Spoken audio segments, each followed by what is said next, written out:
Hey, welcome back to our channel. In this video, let me show you how to pin a tweet on X.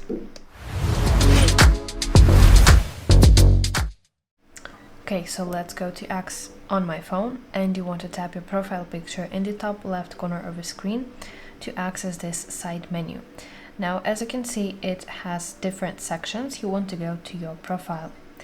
Now, on your profile, you want to find a specific post that you want to pin.